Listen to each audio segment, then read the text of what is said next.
Once we finish the pre-lab lecture, let's go through the procedure and mechanism and other important aspects.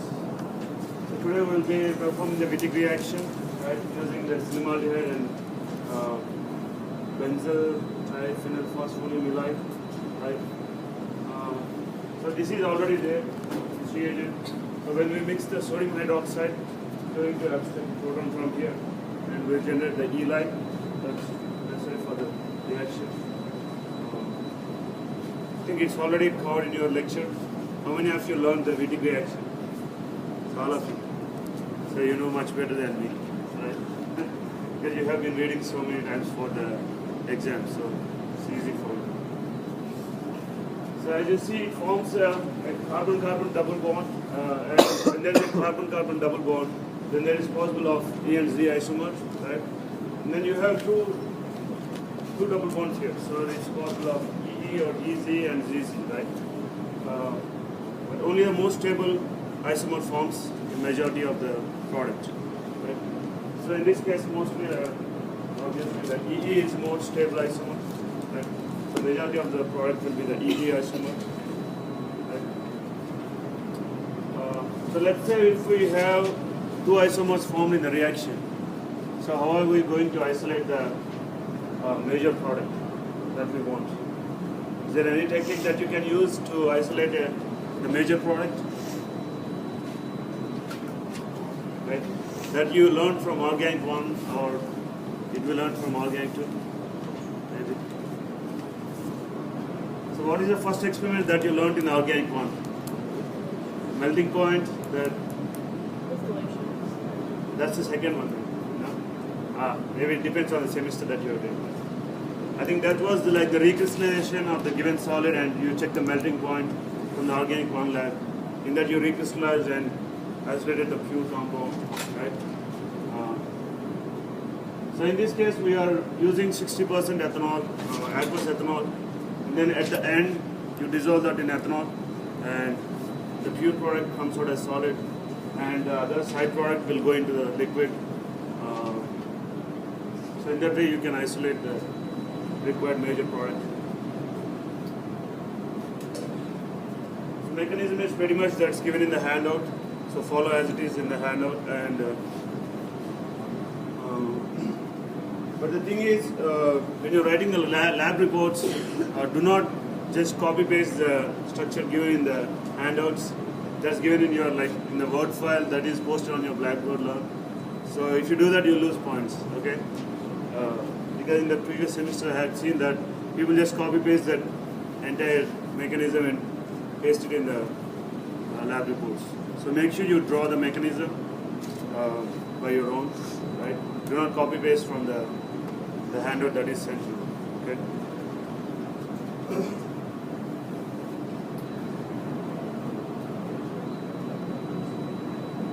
So the procedure, there is not much changes in the procedure. It's as it is given in the handout, but you may have to remember, recall the setup for setting up a reaction. You have the round bottom flask, and add all the contents in the round bottom flask and a magnetic spin bar, right? And the rubber conductor and then the condenser. So this is the condenser is straight tube, open at both ends. So that's the condenser here. We are not using any wet paper towel here, but if you want to, you can use wet paper towel just as cooling source. So why are we using the condenser in that case? In our reaction, we have methylene chloride as solvent. So methylene chloride is very low boiling, right? About 35 or 40 degrees. So what happens when you spin it very fast?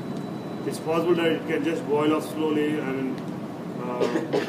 So we will lose the solvents, right? So that's the reason we put a condenser here. So when the solvent boils off, due to that long condenser, it can just come back or fall back. Sometimes you may have to use a wet paper towel to make sure the cooling is effective. So to minimize the loss of the solvents, so that's the reason we use the condenser in a reaction.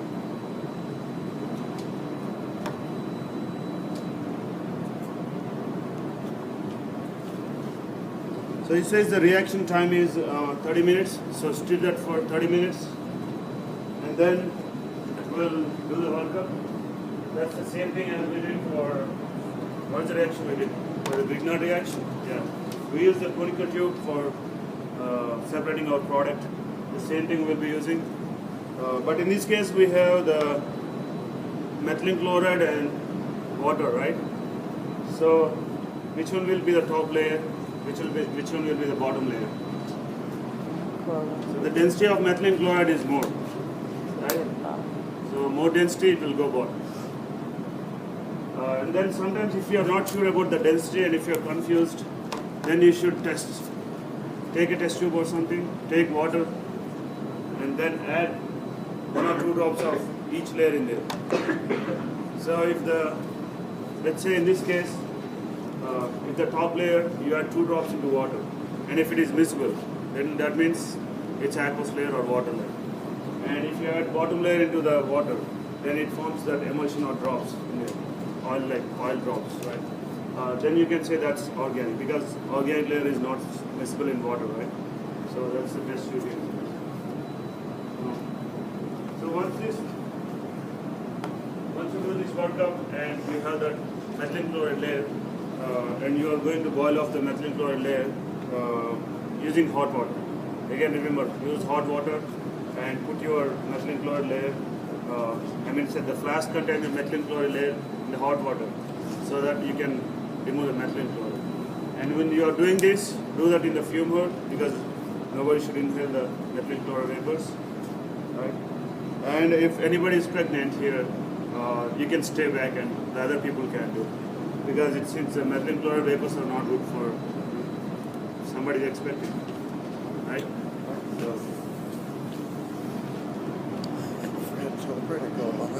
So once you remove the methylene chloride, by boiling or putting on hot water,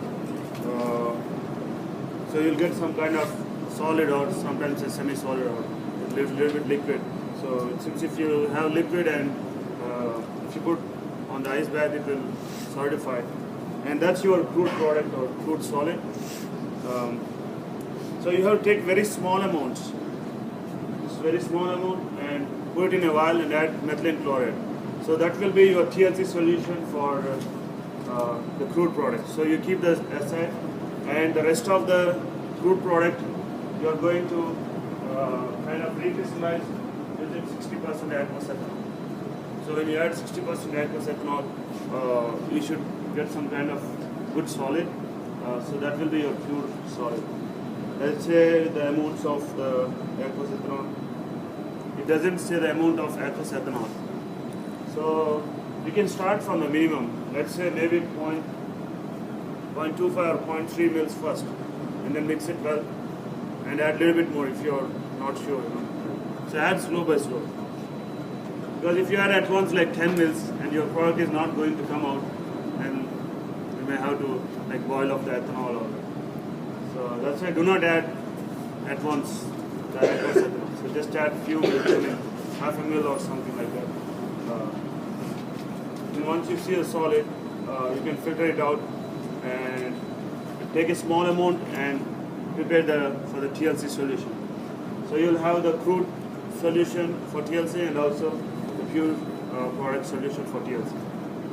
So that needs a very small amount, very small amount for TLC. And the remaining pure product you can perform the melting point and also the proton NMR. So for proton NMR you need about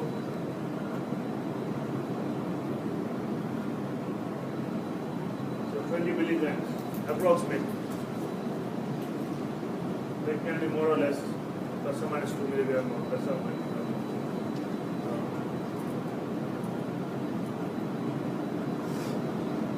That's the NMR tube. So the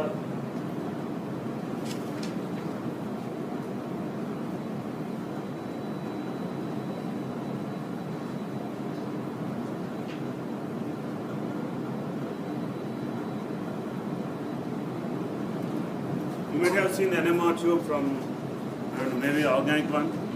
There's that NMR tube. So I would take the solid product 20 milligrams and put it in a vial, small vial. Then add deuterated chloroform, CDCl3 otherwise. So how much we can put?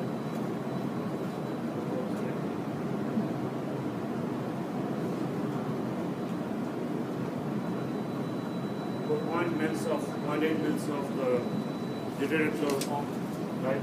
So mix it well, make sure it's kind of solution, then transfer it to the NMR tube, about 4 centimeters, and then cap it. So when you're capping it, you should be very careful, because if you try to be very hard on capping it, so it can break and cut your fingers. So it had happened to me a few times, so be careful when capping the NMR tube. That's with NMR. And so for the TLCs, we are going to do 2 TLCs. That is, first when you get the crude product, you are taking small amount and dissolve it in methyl chloride, right? So that's the first TLC. You'll have your starting cinnamaldehyde on the left, and on the right you have the crude product solution, the spot ones. So again, remember that you should not spot too intense. How do we know whether we are spotting it very faint or very intense? So we have the UV labs here, right? So all these are UV active. You can also test the intensity of your the spot by just taking one TLC, which is a waste TLC plate, and spot it and see how dark it is or how faint it is. If it is too dark, then you should dilute your crude product solution with some methyl chloride. Because if it is too dark, what happens is the spots will not be like that. Then it will be like so everywhere. All of the TLC plates. So you cannot measure the RF values, right?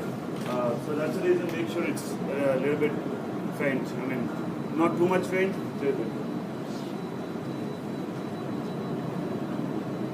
So again, you have to calculate. Mostly the cinnamaldehyde will not move at all, because we are using the petroleum ether as the eluting solvent, developing solvent, and your crude product may have, again, I hope, like maybe 3 spots, something like that. So one may be on the baseline, so one may be like that. So you may have 3 spots.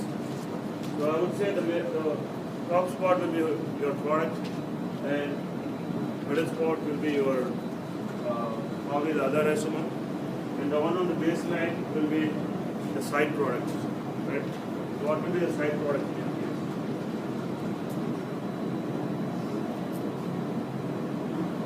Triphenylphosphine oxide. That's the side product in the reaction. So even that triphenylphosphine oxide has 3 phenyl groups, right? So 3 phenyl groups. So that means it's also UV active. So it will show up on your TLC. So that will be on the baseline. So that's TLC of the crude product.